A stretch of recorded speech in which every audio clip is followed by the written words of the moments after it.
This class is about the one thing that I think every human being strives to get, and that's to live at peace with themselves, to have openness, to have gratitude, to be able to be strong enough inside to truly unconditionally love other people, love oneself, and to experience what it means to open to a higher force of energy and allow it to truly guide us through life. That's what this class is about. It's like becoming human. Forget spiritual. If human beings have a spiritual life, the work here is about developing our humanity. It's about learning how to build a system inside that's capable of forgiving indiscretion, that's capable of trusting the world, that's capable of allowing life to truly be the guru. You understand? You're not Stuart. I'm not a guru. As I said so often, I've been there, I've done that. It's really a bore. My job is to help develop people, develop chakra systems so they can build a connection between themselves and higher energy in the universe. Not being a swami or a guru and sitting in an ivory tower and wearing an orange robe and walking around, being holier than thou. That's not what I was born here to do. But it's to help give the same kind of training to other people that Rudy gave to me, to build an inner life that is strong enough so that higher energy in the universe can guide one and truly help one work out their karma. And what do I mean by working out your karma? Just learning to love unconditionally, learning to have joy, learning to live here with happiness, and to recognize that it's one huge melting pot of people. Each and every one of them, a soul lives in that was born here to learn how to do this. And our work is really about that, learning how to build ourselves as human beings and to not be more important than anyone else. In fact, it's a greater honor to be less important than other people.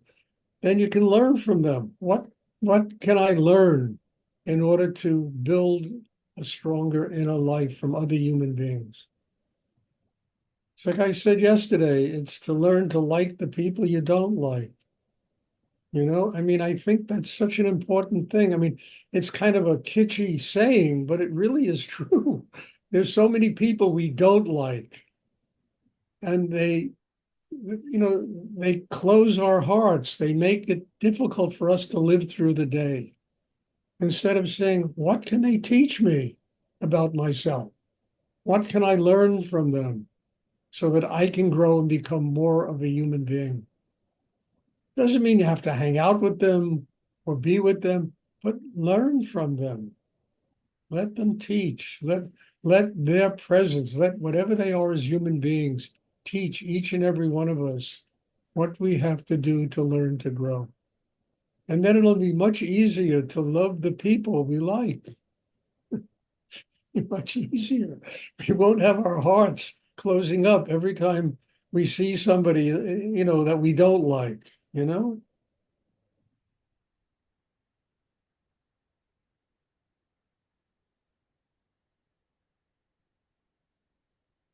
So what this class is about, honestly, it's not even about having a spiritual life. It's about learning to be human. Because human beings, when a person arrives at a place where their heart is open, where there's love inside them, where there's forgiveness, there's compassion, you understand? When a person arrives at that place, uh, they're having a spiritual life. They're having a spiritual life where they don't judge the world. They're not better than anybody else. Does anyone have a question they would like to ask?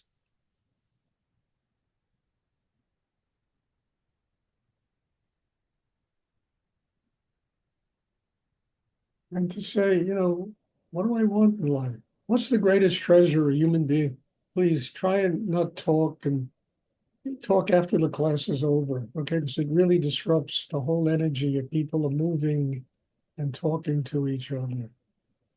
Uh, what do we, what? What do we want? Everything is transient in the world. It comes, it goes, it's born, it lives, it dies. The only thing that's permanent is the soul's connection with higher energy in the universe. And we can't nurture that soul in us if we don't attain a state of joy and happiness. That's the goal. Because we cling to so many things in life that are just transient. They just come and go. Not saying we shouldn't do things. Yes, we need to have ambition. We need to have money and success and allow the material things to make our lives better, but we can't be attached to them. We have to be strong enough inside to be able to do it and be free of it. Give Caesar what Caesar's due, but you don't have to hang out with Caesar or be offended by Caesar. Caesar needs the rent. Caesar needs money to buy food. Caesar needs life needs, karma needs all of those things. We have to do it, but do it with an open heart, with gratitude. So we give Caesar Caesar's due.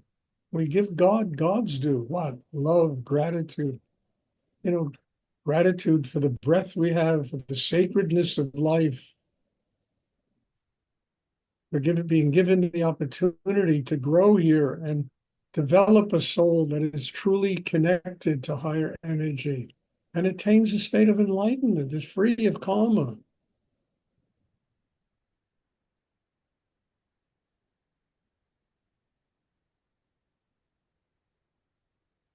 Okay. Does anyone have a question about any of this? About anything?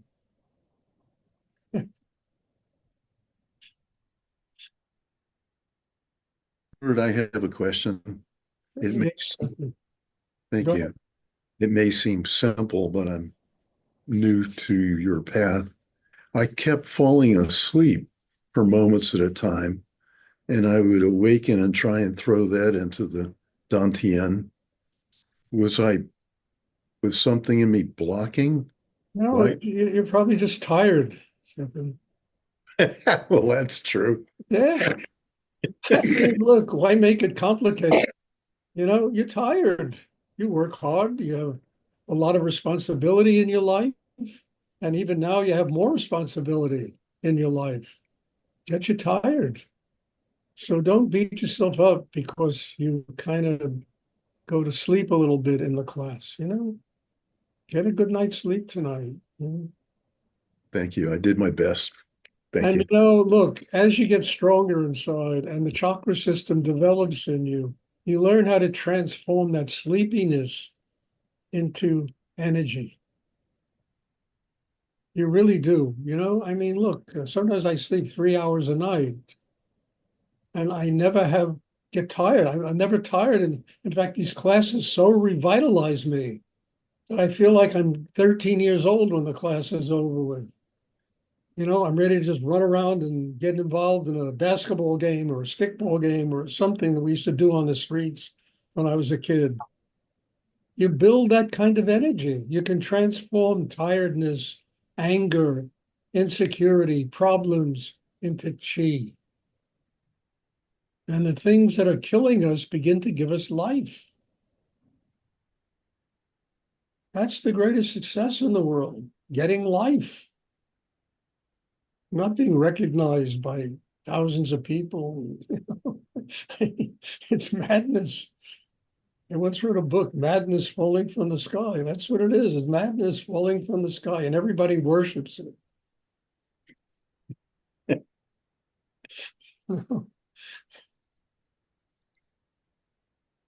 So don't worry about it. You'll get more proficient in the meditation and you'll be able to transform your tiredness into chi. Any anger inside you, there's not too much anger in you, but whatever's there, you'll be able to transform it into chi. Thank you. fears, worries,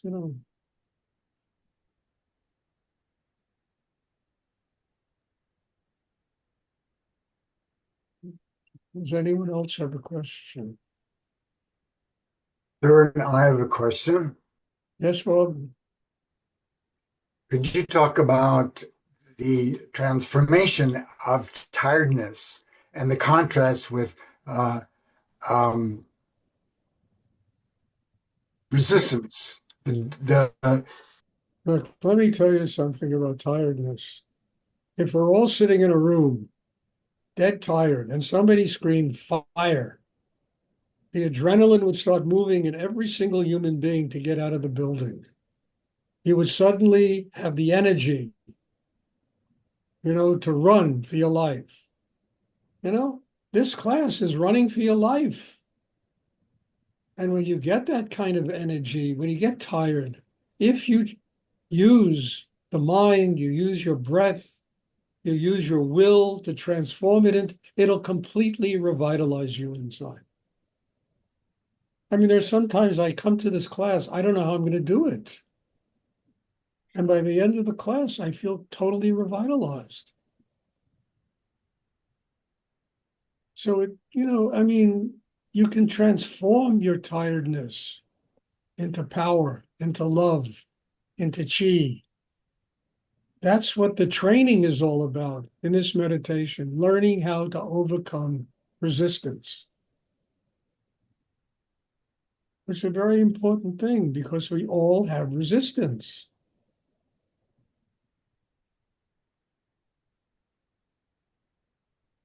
So, look,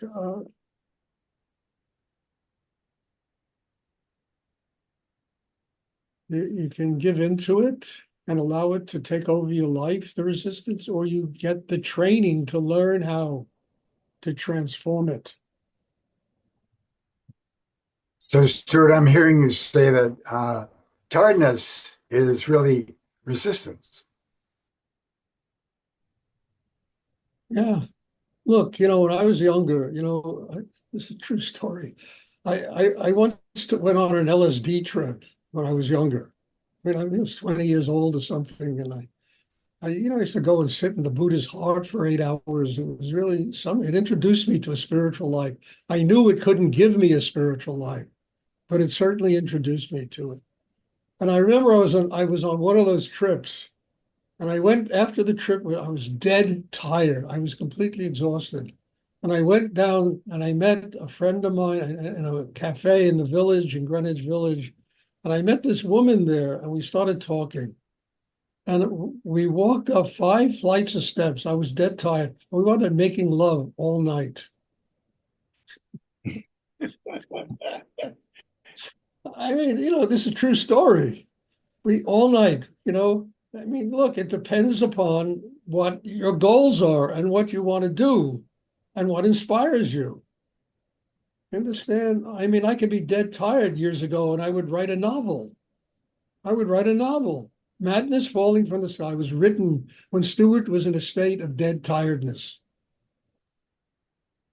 But I knew I had to do it. I knew I needed the energy to do it. And I did it. These classes, sometimes I come here and, my God, the 7th class this week. I mean, Janisha tells me this is that Thursday is my Friday. It's the end of the week for me.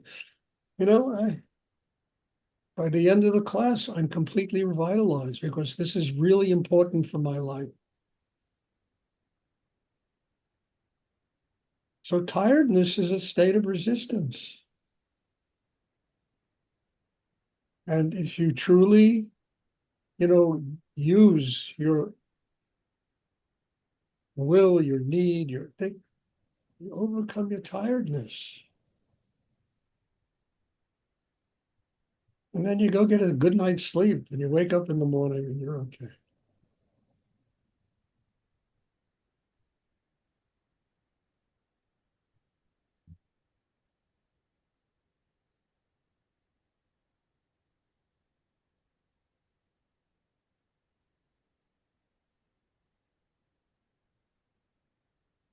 So I don't know how else to explain it. I learned from Rudy that you have to use everything to grow. That's what I learned from him. Everything. You got to use your tiredness, your anger, your insecurity, your desire to make money, for success. Everything has to be used to grow. Everything has to be a reminder that you can't get the energy to do it and live with a deep sense of peace in yourself unless you're connected to God.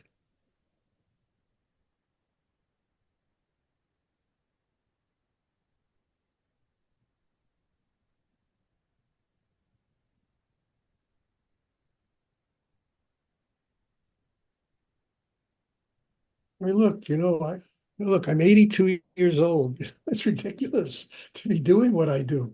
And now I'm kind of getting back in business again, I'm getting back in the art business again. I've been buying all kinds of stuff, apartment looks great anyway, really come into this wonderland I've created here in Stamford, Connecticut. And I mean it, you see.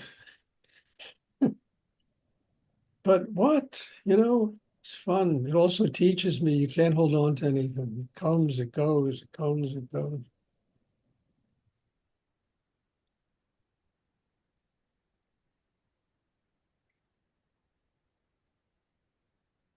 So God bless you all. Thank you. Does anyone else have a question they would like to ask? Yeah, I bought a great Tibetan painting today. Really beautiful, incredibly powerful painting. Wonderful. The protector, the guardian of the Buddha, Mahakala. I got a great image of him today. Oh.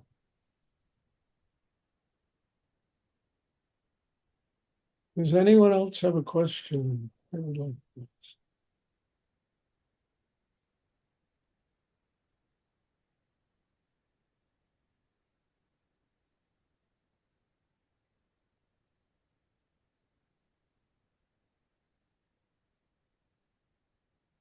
And enjoy life.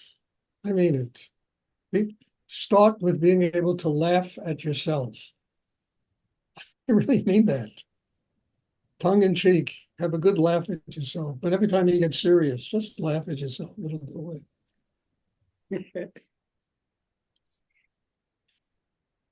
Okay, if there are no more questions, there will be meditation on Wednesday. God bless you all. Thank you for being in my life. God bless you all. And my job is to help, maybe develop. Look, people are all over the world here. Maybe people can begin to teach this if they want to learn how to do it. Wherever they are, it would be wonderful. Start teaching, but be sure you're ready. Don't just go out and do this. This is not easy. I can be a testament to it. This is not easy to do. If you do it in a real way, I mean, you can do it in a half-assed way, and then, but learn how to do it. And hopefully people can begin to, use this to help other people develop their lives, get closer to God. Okay, there'll be class on Wednesday. Thank you. God bless you all. And I'm looking forward to seeing you. Good night, Stuart. Thank you as always. You're Good welcome. night, Stuart. Thank you, Thank Stuart. you. Thank you. Thank you.